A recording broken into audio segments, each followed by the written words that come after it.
Bună, dragii mei prieteni! Bine v-am găsit la o nouă rețetă!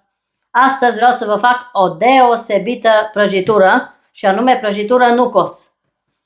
Și pentru asta avem nevoie de 7 albușuri pentru început, 150 de grame de nucă de cocos, 50 de grame de făină și 200 de grame de zahăr tos. Și vom începe prin a face primul strat din tavă. Avem o tavă tapetată cu hârtie de copt și unsă cu ulei și vom face primul blat de cocos. Batem bine albușurile spumă cu zahărul în ploaie până se face o spumătare. După aceea continuăm.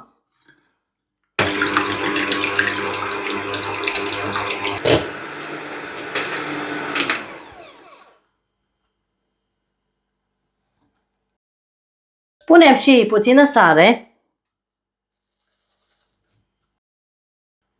Și continuăm să amestecăm adăugând zahărul.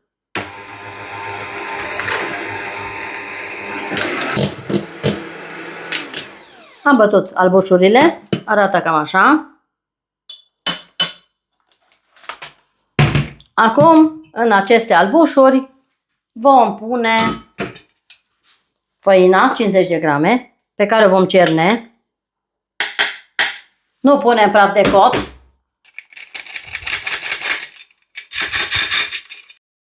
Și vom adăuga 150 de grame de nucă de cocos. Și le amestecăm foarte bine cu albușurile noastre.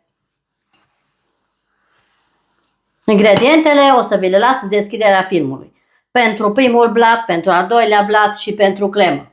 Și avem și o mică glazură din ciocolată neagră.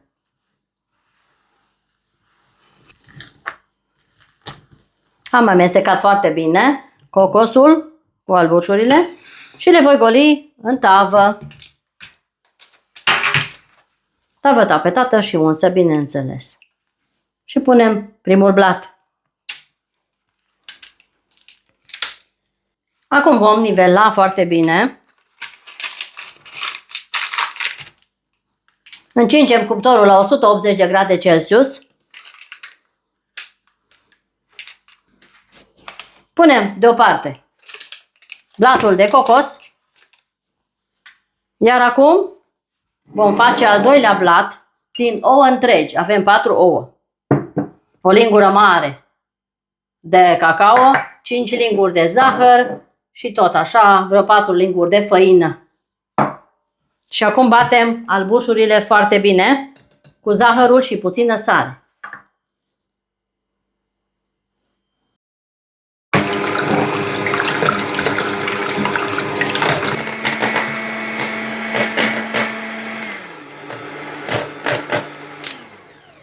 Ouăle s-au bătut, trebuie să arate cam așa.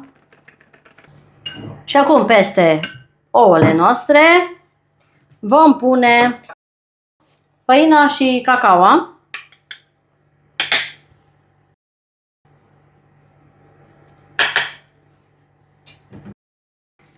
Și le vom cerne.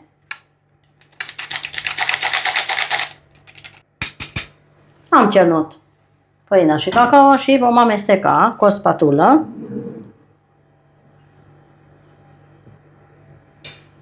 Până încorporăm foarte bine cacao și făina. Nu punem praf de copt. Este un deliciu absolut. Încercați cu mare încredere această rețetă. Este de asemenea o rețetă veche.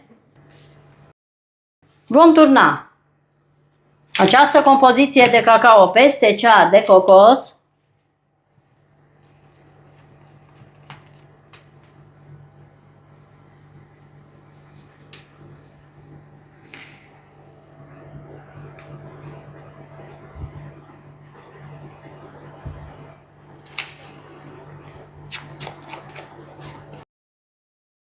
Vom nivela foarte puțin.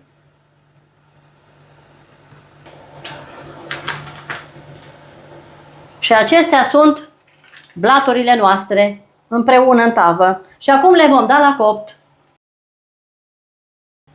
Am pus o oală cu apă fierbinte pe foc și aici avem cele 7 gălbenușuri în care vom pune 2 vanilii, 200 de zahăr și puțină sare, bineînțeles. Și le vom bate pe abur până se îngroașă, la foc mediu, până se spumează bine ouăle.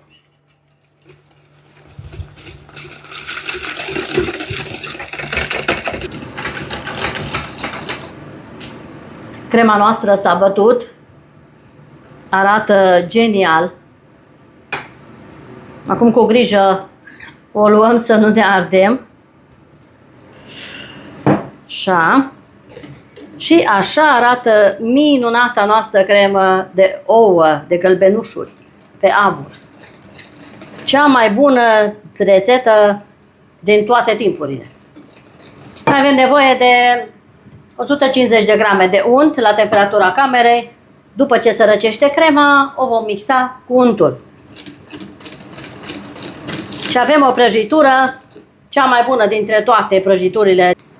Aceasta este. Și o să am alte surprize și mai mari.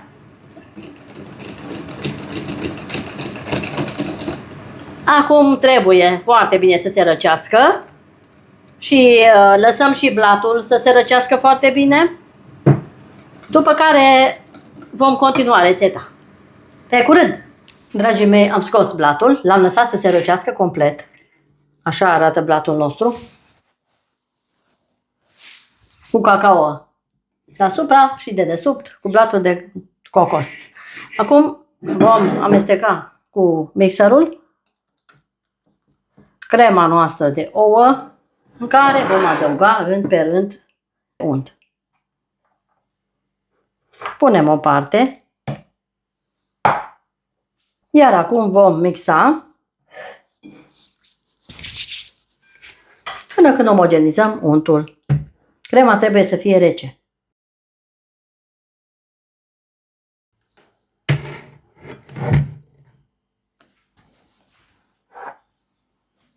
Mai punem o parte de unt.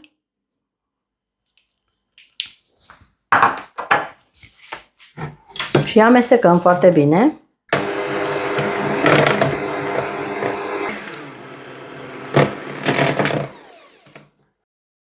Vom pune și ultima parte de unt. Și vom amesteca foarte bine untul.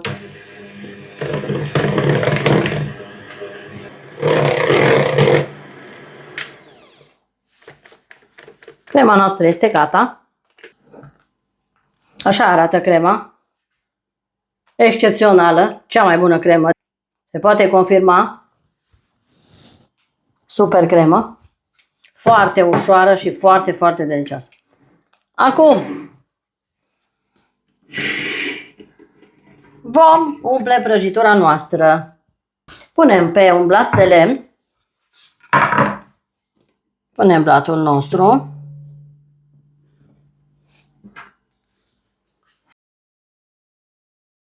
Și vom așeza crema peste blat, direct, nu-l tăiem deloc. Direct peste blat punem toată crema.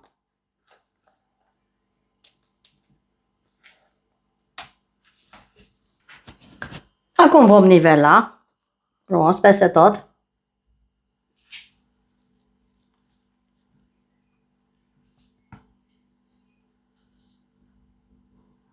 Încercați acest deliciu și o să fiți mega încântați de rezultatul final.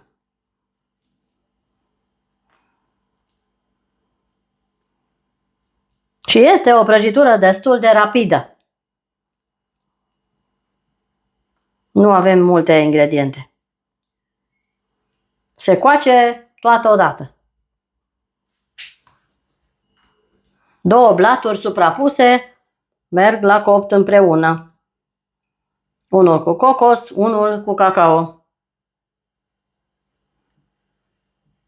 L-am ținut la cuptor între 35 și 40 de minute.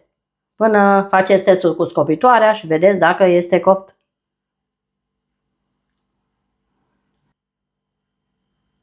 Ce bine arată această prăjitură. Și așa arată delicioasa noastră. Aceasta este crema. Acum vom topi 100 de ciocolată amăruie și cu 2 linguri de ulei la microunde. Am topit ciocolata la microunde pentru 1 minut și acum o voi lăsa să se răcească puțin. Între timp voi pune blatul la frigider pentru câteva minute până se răcește puțin ciocolata, să putem să o punem peste stratul de cremă de ouă. Acum la frigider revenim imediat. Dragii mei, prăjitura a stat la frigider, s-a răcit, s-a întărit puțin crema, așa și trebuie. Și acum voi turna ciocolată deasupra de cremă.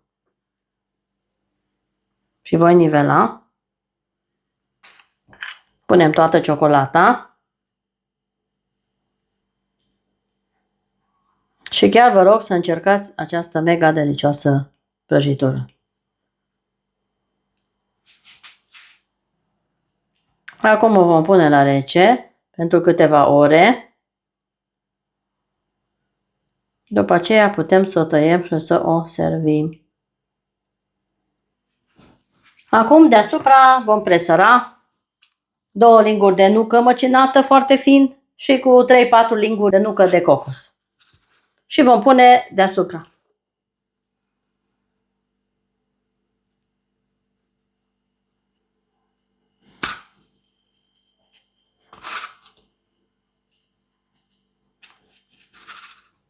Și aceasta este delicioasa prăjitură Nucos.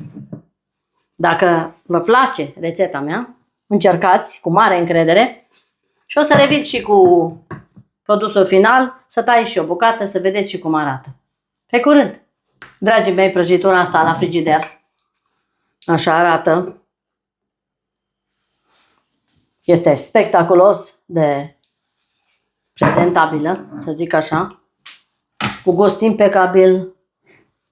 Un deliciu extraordinar pe care trebuie neapărat să încercați. Dacă aveți gusturile mele, încercați. Acum să tai și o felie, să vă arăt și cum arată interiorul.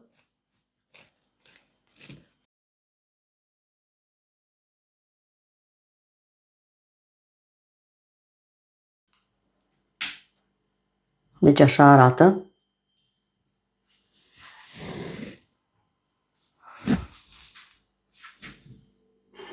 Să gustăm o bucată.